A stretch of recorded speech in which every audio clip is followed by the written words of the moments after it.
Hey everybody, it's Chris and I am starting at the end. I have headed all this hay, got it all fluffed up, spread out so it dries out better. Got really good drying conditions, nice breeze, sunshine, low humidity. Soybeans are growing good over there. Thought I'd talk a little bit about the Oliver 60 here. This is a 1940 model. It is actually the second one ever built. And maybe we should shut it off so I'm not trying to talk over it.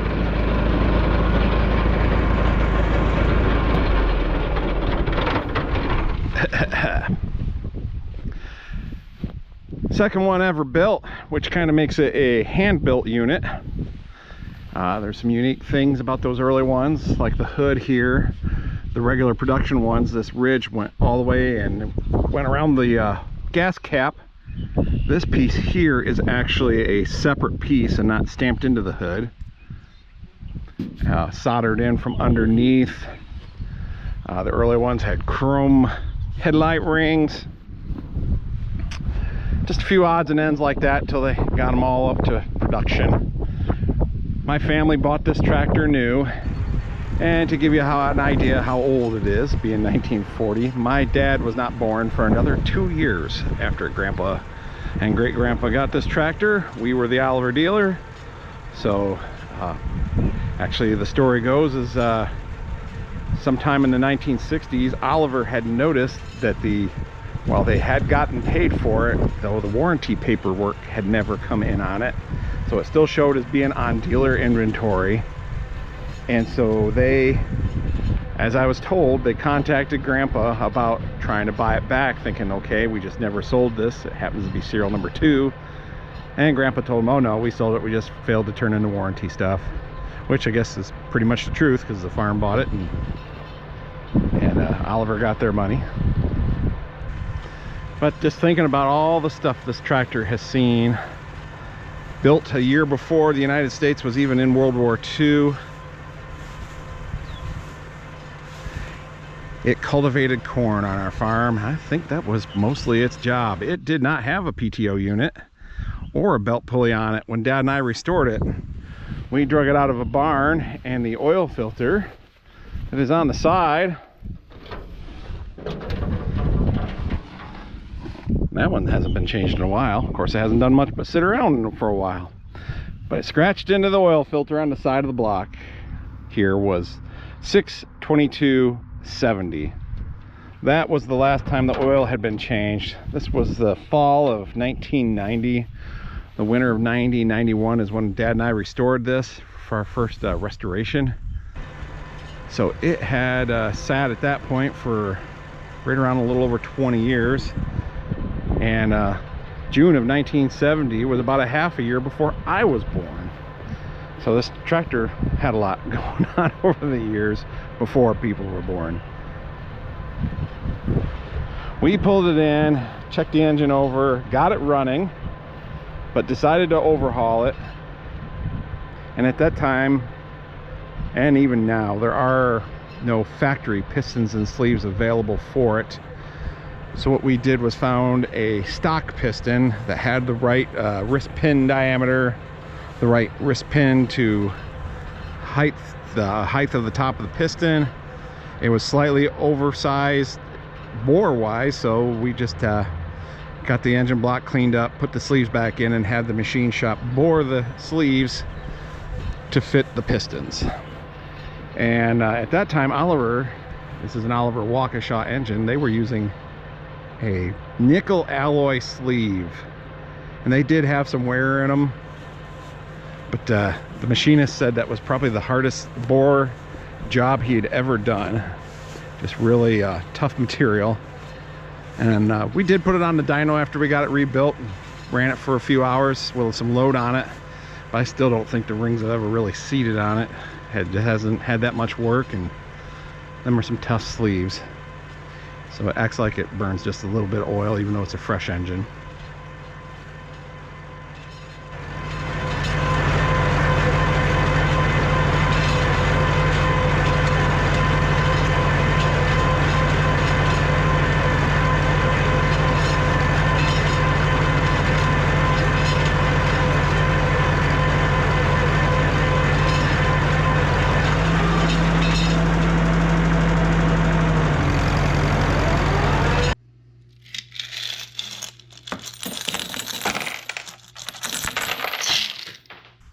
So once again, thinking about the things this has seen, it has not worked on our farm probably since around 1970, since that was the last time the oil had gotten changed before it got parked. And I still had the cultivators on it when we pulled it out of the barn.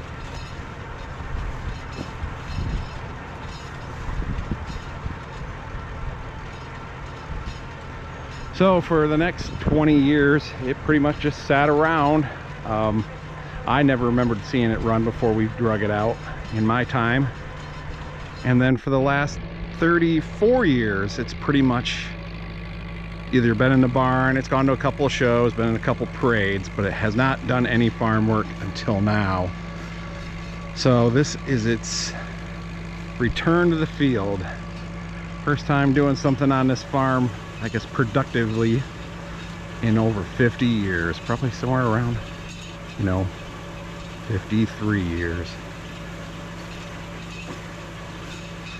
And it just ran like a charm. No trouble whatsoever. Put some fresh gas in it, but I didn't drain out the old stuff. It just kept it going. Ran beautifully, fired up without any trouble. Really happy with the way it went.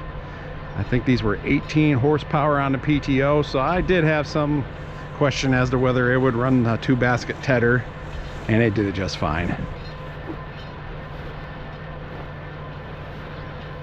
So here it is about the tedder. This is my 3rd season with that. I bought it new, had it a little over 2 years, and had the tractor for, let's see, 1940 to now. That would be what, about 84 years that we've had this tractor. Definitely a generational thing.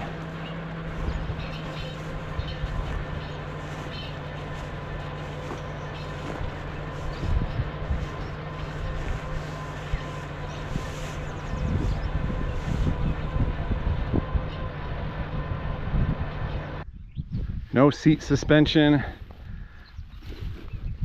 It did have a aftermarket Monroe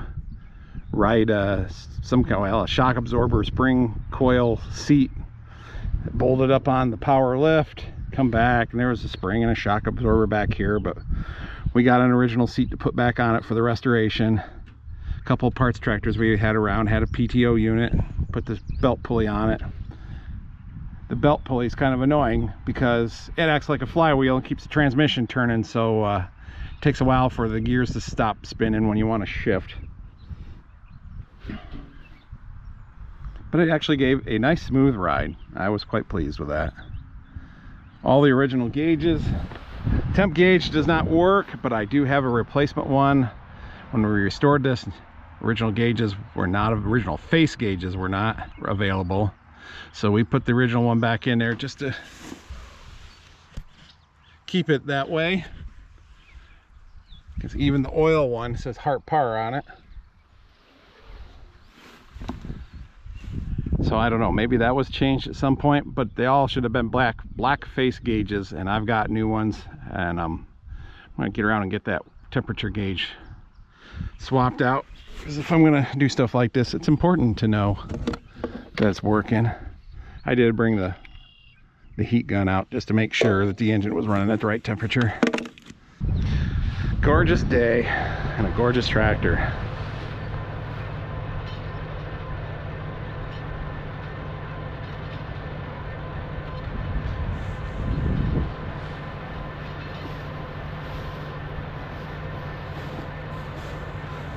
Oliver was definitely ahead of the pack when it came to styling. Louvered panels. But I should head back up to the farm and find something else to do. This project's done for today. There'll be more hay tedding, and I think I'll use this again. It was also very good on gas. A lot better than the 270 was. Mowing with a 10-foot hay mower. Yeah, there's still lots in there.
Well, the hay is all tedded.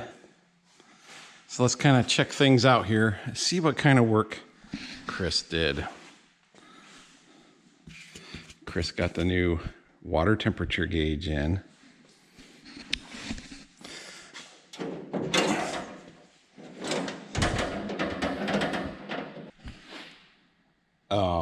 What? Okay, let me get a light, but I think Chris is gonna be in trouble. That's what I was thinking. All right, come on down. What did Chris do to you? We'll set you over here, someplace safer, hopefully.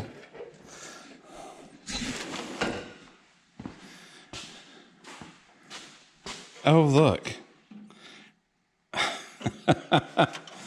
and there's the rest of it. Chris.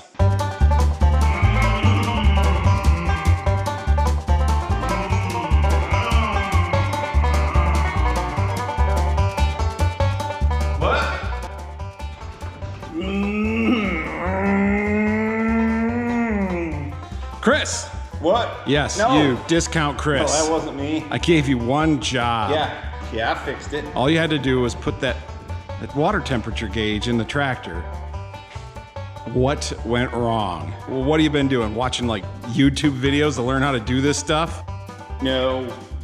Yeah. No, I ain't been watching no YouTube repair videos.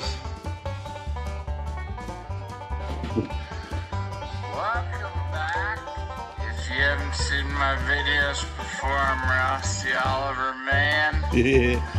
Consequently, I have some kind of a cold. So you're just gonna have to deal with that. Oh, yeah. Yeah. You're gonna show me how to change a gauge? I'll set that there. Yeah. Go, Ross, go. And so, I put Hurry up. in The boss is coming. this. Oh, So, he's been what do drinking. we do? All right. 1.5 is what he said. I think I've seen enough. So when I can do this. I've watched Ross the Oliver Man, and I can get me a barley pop. So I thought, no problem.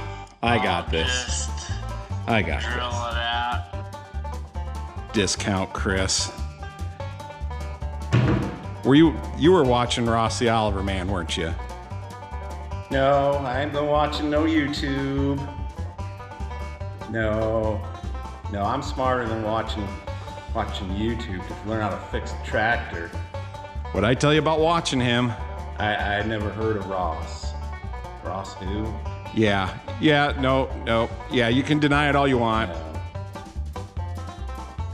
No, I'm smarter than that.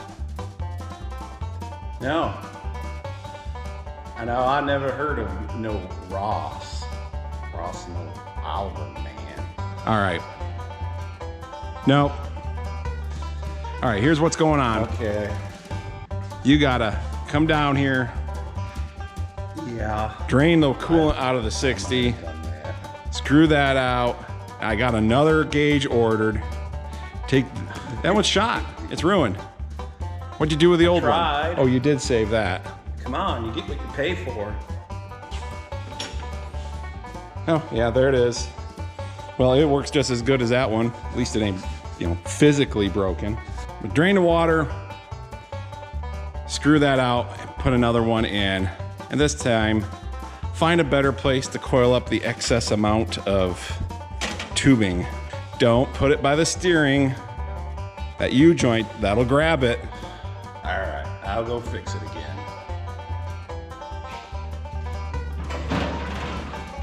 One of these days, it's all gonna be mine. There'll only be one Chris.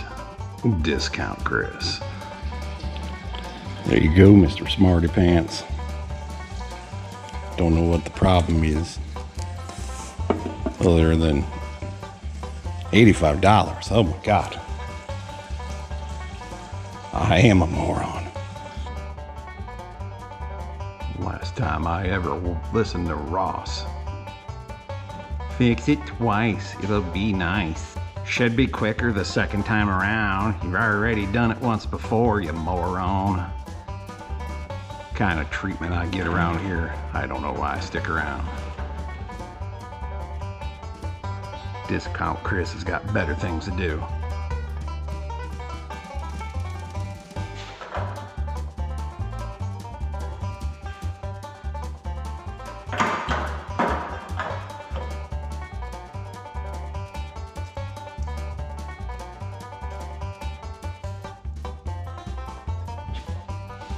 Okay, Discount Chris, it's time to check your work.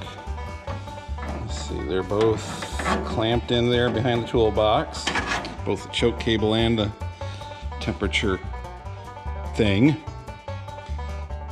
Clamped in at the front of the toolbox. Made a nice loop, and another loop. Kind of use up some of that extra. This is the throttle there and there. I think that'll work. I think we'll pass this, give you a passing grade this time. Maybe a B. I don't think you deserve an A after what happened before. Oh, the wall of shame.